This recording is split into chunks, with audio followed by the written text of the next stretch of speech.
do Cruzeiro.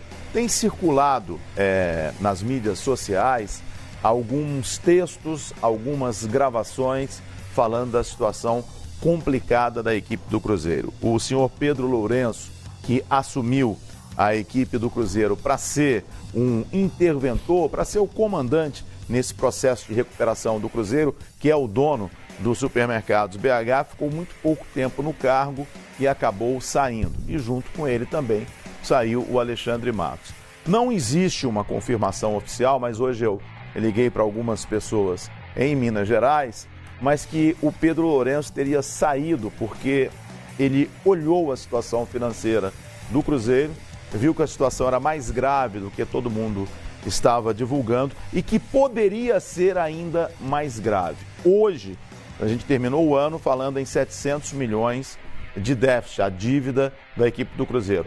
Já subiu para 800 e que pode passar de 1 milhão. Tem gente, bilhão. Tem gente dizendo que 1 bilhão e 200, 1 bilhão e 300. Nossa. E que essa dívida é impagável. E dentro da direção do Cruzeiro atual, existe uma ala que não é fraca, querendo a falência do Cruzeiro. Que essa falência pode ser pedida ainda neste mês de janeiro. O que vai acontecer se isso realmente acontecer tiver no Cruzeiro? O Cruzeiro vai ter um interventor, de repente o CNPJ, mesmo sendo sem fins lucrativos, ele fica ali congelado e para o Cruzeiro existir uma recuperação depois vai precisar de um novo CNPJ, cai de divisões, tanto no Campeonato Mineiro como também no Campeonato Brasileiro.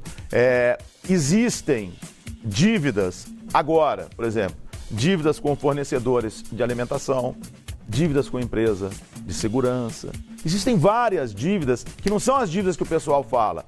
E não tem dinheiro. A gente comentava aqui no debate final, no final do ano, eu falava, olha, o Cruzeiro precisa entre 20 e 30 milhões de reais para fechar respirando dezembro. Esse dinheiro não foi. Então são várias as dívidas, a situação é muito complicada. Gente que está debruçada em cima da situação do Cruzeiro diz que a dívida é impagável. Para que vocês tenham ideia, o orçamento do ano passado era de 350 milhões. Esse ano, a expectativa é de 80 milhões de reais, cerca de 100 funcionários já foram demitidos, a frota de carros do Cruzeiro já caiu pela metade e aí vem acontecendo algumas outras atitudes. Mas a situação do Cruzeiro é muito grave. E também não é uma informação, é uma apuração extraoficial que as torcidas organizadas, que faziam aqueles protestos e tal, elas já foram chamadas, já foram avisadas, ó, coisa aqui é feia. Não adianta fazer protesto, porque muito difícil o Cruzeiro sair deste buraco atual. E aí uma recuperação em termos, se realmente acontecer uma falência, no mínimo uns 5 anos. Bom, quem estava nas últimas semanas comandando o Cruzeiro falava isso, quando ainda tinha uma espécie de otimismo dentro desse caos, de que em 3 anos o Cruzeiro vai voltar a ser o que era.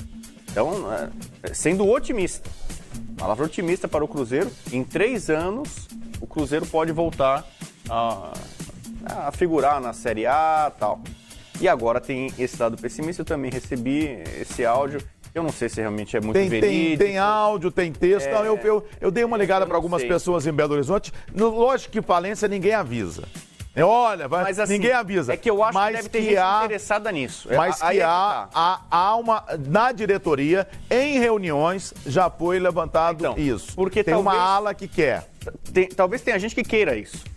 Porque a gente está no momento no futebol brasileiro, vê o caso do Botafogo. O Botafogo, dos grandes clubes do Brasil, sempre é aquele que era visto nos últimos tempos como o de dívida maior, a 800 milhões de reais. E o Botafogo é o clube grande que mais batalhou e brigou e já aprovou no seu conselho a transformação em SA. Então o Botafogo está acreditando que a salvação dele para pagar a dívida, para voltar a ser competitivo de fato, brigar com todas as forças e tal, é virando SA, aparecendo alguém, os irmãos Moreira Salles da vida e tal, e compra o Botafogo como se num passe de mágica o Botafogo fosse virar o Manchester City, o Paris Saint-Germain, um Chelsea da vida. E eu acho que tem gente no Cruzeiro que tá com isso. Olha, o negócio é muito feio, é complicado, é mais fácil decretar a falência. Tem gente que faz isso. Tem gente que faz isso. Na empresa, para ele é melhor, ele faz a conta, poxa, deixa eu ver aqui, se eu decretar falência, eu me livro disso aqui. Você negocia as suas dívidas, o interventor vai lá, chama todo mundo, então, negocia as dívidas. Quando a gente fala assim, um clube, decretou falência, é o fim, acabou. Não, o Cruzeiro não vai acabar, como o Racing não acabou na Argentina, como o Glasgow Rangers não acabou na Escócia, como o Napoli e a Fiorentina não acabaram na Itália. Mudaram de nome, Florente a Viola, hoje voltou a ser Fiorentina, o Napoli também. Passaram peregrinação ali em divisões, segunda divisão, ali pior. O Glasgow Rangers está agora voltando a ser competitivo depois de muito tempo. A gente mostrava que o escocesão, desde 2011. O Celtic nadava de braçada, não tinha o seu rival, mas ele estava completamente apequenado. E agora não, agora o Glasgow Rangers está voltando a encarar de igual para igual o seu rival. Mas foram anos, praticamente uma década de ostracismo, de perrengue. Então eu imagino, o Pedro Lourenço, por exemplo, ele é um homem do dinheiro. Ele comprou o Orejuela. Quando a gente estava aqui falando assim, quando demos a notícia... Como é que tem dinheiro, né? O Cruzeiro nesse desespero, como é que vai comprar? Ele exerceu o direito de compra, que ele pegou o Orejuela por empréstimo, tinha um valor... Né? O Pedro Lourenço, não foi o Cruzeiro, foi o Pedro Lourenço que pagou, acreditando que daqui a pouco poderia negociar de novo e seria uma coisa positiva para o Cruzeiro. Então, muita gente acreditava, a torcida cruzeirense, né, tal, de que alguns empresários endinheirados, notadamente o Pedro Lourenço, dos supermercados BH, que ele fosse lá e fosse socorrer, apagar incêndio. Chega lá, põe um dinheiro aqui. Mais ou menos... o que o Paulo Nobre fez no Palmeiras. Sim. Paulo Nobre tem relatos, dizem que o Palmeiras tinha dificuldade para pagar um monte de coisas básicas do clube. O Palmeiras quase caiu pela terceira vez na sua história em 2014. Só não caiu porque num jogo Santos e Vitória na Bahia, o Santos ajudou lá e impediu a vitória do Vitória. Do contrário, o Palmeiras teria seríssimos problemas. O Paulo Nobre botou dinheiro do próprio bolso, foi um mecenas, ajudou a recuperar o Palmeiras, que depois, hoje já, o Palmeiras já está numa situação muito mais confortável, com patrocínio da Crefisa, um estádio moderno, superavitário, tal.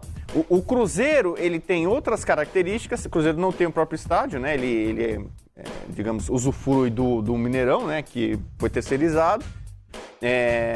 O Cruzeiro tem... cotas menores de patrocínio em relação ao Palmeiras, para não comparar, né? Tal. Ele já adiantou muitas cotas, dizem que até 2022. Então o dinheiro, por isso que essa conta de 3 anos, estamos em 2020, 2021, 2022, o Cruzeiro já tem cotas antecipadas, já foram gastas e mal gastas inclusive. Então ele vai ter, até 2022, ele está enforcado, ele está... contra as cordas, não tem como ele receber o mesmo que ele recebia até agora, quando ele era um time grande. A expectativa da diretoria atual é que a receita nesse ano seja de 80 milhões. Ele deve ganhar 8 milhões de reais apenas, como os outros times da Série B, né, pelo Campeonato Brasileiro. Mas o que eu acho, então? Talvez seja uma estratégia ou um desejo de algumas pessoas de... Decreta a falência, que é a melhor coisa que pode acontecer para o Cruzeiro. Tem gente que pode estar vendo isso como um lado positivo. E aí eu não sei se o Pedro Lourenço tem pretensão, ou quem teria, de chegar e tentar, poxa, eu compro o Cruzeiro.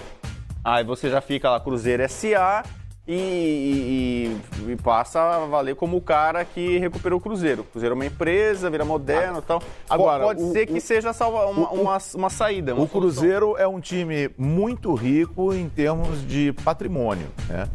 A Toca 1, Toca 2, é um time muito rico em termos de patrimônio. Agora, essa semana, Eugênio, é uma semana fundamental para a gente saber do futuro do Cruzeiro. Passando dessa semana, se sobreviver, aí vem um plano de recuperação sem falência.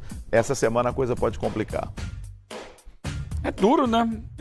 Eu tenho falado aqui, o torcedor, ele se revoltou, ele depredou o estádio no dia do rebaixamento. Eu tenho dito que o rebaixamento não é a pior coisa do Cruzeiro. O rebaixamento foi algo que outros clubes passaram, superaram. E numa história que tem muita coisa para acontecer pela frente ainda, outros grandes clubes podem cair. E isso aí acontece, faz parte. Muito pior do que o rebaixamento, do que estar momentaneamente na Série B, é a situação administrativa financeira do Cruzeiro, que é dessa monta aí. Então, ele caiu dentro do campo, ele fora do campo pode cair ainda mais, sem nem jogar. Como você disse, pode cair lá para a última divisão, pode nem ter divisão, né? Porque no futebol brasileiro, não necessariamente ele voltará na 4ª divisão. Sim. Ele vai ter que, através do campeonato estadual, se classificar para a 4ª divisão e aí começar tudo de novo. Essa semana, os times treinaram com um jogador a menos. 9 jogadores de cada lado. Para você ver a situação, hein? Para você ver a situação, 9 de linha de cada lado. Quer dizer, isso mostra que a situação é realmente muito grave. Mas muito grave. Muito grave. É desesperadora e você vê o que aconteceu essa semana.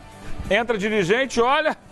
Valeu, gente. Esse é um problema. Entra outro dirigente, olha... Opa! Valeu, tô saindo. E tem uma empresa que era patrocinadora, uma empresa de seguro, que o Cruzeiro não teria cumprido as cláusulas do patrocínio e agora está acionando o Cruzeiro. Tem mais isso.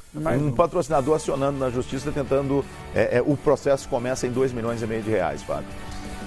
Ô, Theo, eu costumo dizer, e pego como exemplo o que a torcida do Vasco fez, né, no ano passado, no projeto Sócio-Torcedor, que o maior patrimônio e o maior patrocinador de um clube é o seu torcedor.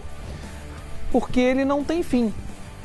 Se você pegar as últimas pesquisas e o Cruzeiro na faixa de 5º, 6º colocado, 7º ali, empatado com o Grêmio e com o Vasco, apesar de eu discordar desses números, porque eu vejo um cenário diferente andando pelo país, mas enfim, tem na faixa de 6 milhões de torcedores. Fazer uma conta rápida, é claro que ela não vai bater na integralidade, mas se você fizesse uma campanha junto ao torcedor que está machucado, está triste com a atual situação, mas esse torcedor, olha só, para que nós não terminemos as atividades, não decretemos a falência, você, torcedor, pode ajudar o seu clube de coração? Alguns vão dizer não, porque não podem, outros vão dizer não, porque eu não enfiei nessa situação, se vira aí, mas muitos vão ajudar. Por que não fazer uma campanha junto ao torcedor de doação? Doar R$1, doar 2, doar 10, doar 100, doar 1.000, quanto puder. Se pegar uma conta por mês em doação de R$1 milhão, de R$1 por torcedor, são 6 milhões. Mas é uma coisa cruel, né? Desculpa. Um Itário Machado da vida endivida o clube. Aí o cidadão trabalhador que gosta do Cruzeiro, ele vai ter que pagar... Não, ele não tem que... Não. Quer dizer, E outra, ele vai confiar em quem vai receber esse dinheiro? Ele vai ter que ir lá, trabalha, como confiar? Tempero, vai lá, vai ter que pagar a dívida que algum cara... O torcedor já paga diariamente ingresso, muitos planos de sócio-torcedor, compra camisa, assina TV por assinatura e tal. Isso tudo já vai para conta do clube. O torcedor vai acreditar no cara que está lá se os outros fizeram o que fizeram? Então, vamos decretar falência. Acaba o Cruzeiro. Sim. Acaba e recomeça. O Cruzeiro tá vivo. E o Cruzeiro tá vivo na Copinha, tem alguns bons jogadores. Eu não sei se o Cruzeiro vai chegar muito longe, vai ganhar. O torcedor pode pegar o Cruzeiro no colo e ajudar. O time da Copinha tem que acabar vai chegar e vai reforçar. Aí outra história. É o fair play financeiro. Aí é outra história. Tem que acabar sair do papel e ir pra justiça. Aí tem que pegar o seu Itaí Machado. Tem que pagar o preço que for. Isso, aí, mas tem que pegar o seu Itaí Machado. Mas a instituição também. Sim. Porque a instituição permitiu estar lá. Sim, todo mundo. Mas esses caras têm que ser com os bens dele, pegar e vender. Joga pra dentro. Mas a instituição os colocou lá para que fossem gestores. Correto. E a instituição tem que responder por isso. Corresponsável. Se tiver que acabar, vai acabar. E aí ali na frente você começa uma outra instituição, né? Com a cor azul, não sei o quê. Vende tudo que tiver que vender, começa do zero e a torcida vai ajudar essa instituição a ser grande. Sim, você acaba. O fair play financeiro em outros clubes. Você encerra ali, pede falência e tal, paga lá, encerrou. Começa um outro clube aqui e aí do zero você vai contar uma outra história. Aí que seja com um novo estatuto, com previsão de responsabilidade, com tudo e com a torcida que vai acompanhar aquele clube. O fair play financeiro é um assunto Parma que a fez gente isso tem que conversar mais. Sabe? Porque existe no papel, existe a lei, mas não acontece nada. Os times não pagam jogadores, os times não pagam fornecedores, não pagam, de repente, outros clubes a quem comprou E o Cruzeiro jogador. é um, hein, Theo? Não é. O Cruzeiro é um. Mas tem muitos. E tem outros na fila, Tem. para que a mesma coisa possa acontecer. Outros grandes na fila. No Rio tem 3. Simples. Em Minas tem um vizinho. E tá fazendo uma campanha para poder melhorar, pagar suas dívidas. Por exemplo, tá o Léo topou jogar no Cruzeiro. E ainda tem muita gente. O Cruzeiro o Fred está Jonathan... praticamente fora. O Fred está muito próximo de anunciar que está fora do Cruzeiro, acertando a sua saída. E o Dedé? O Dedé eu não tenho informações ainda. O Dedé também está... É outro que tem proposta para sair. Então, aí vai trocar o problema. Cada um com seus problemas. O Cruzeiro pode pegar alguns jogadores de outros clubes que não estão sendo aproveitados. Por exemplo, o São Paulo disponibilizou Trellis, Jonathan Gomes. Agora, quem vai querer ir para uma situação dessa, Rodrigo Bueno? O Trellis não vai jogar no São Paulo. São Paulo mas não joga, mas ele não vai receber. Não, mas o São Paulo vai pagar o salário dele e vai deixar ele no Cruzeiro. O Cruzeiro pagaria uma mixaria. Então, você vai falar, quem não tem cara para formar um time? Claro que tem. O Cruzeiro tem uma base, como eu falei, o time está na copinha, vai ser aproveitado. Mas tem muito jogador que não está sendo aproveitado em outros clubes, que você jogar, que seja a segunda divisão, e a gente está discutindo se vai ter isso ou não, jogar a segunda divisão no Cruzeiro e reerguer. Não deixa de ser uma boa coisa no currículo para alguns jogadores. Pro Trellis, tá mal jogar no Cruzeiro?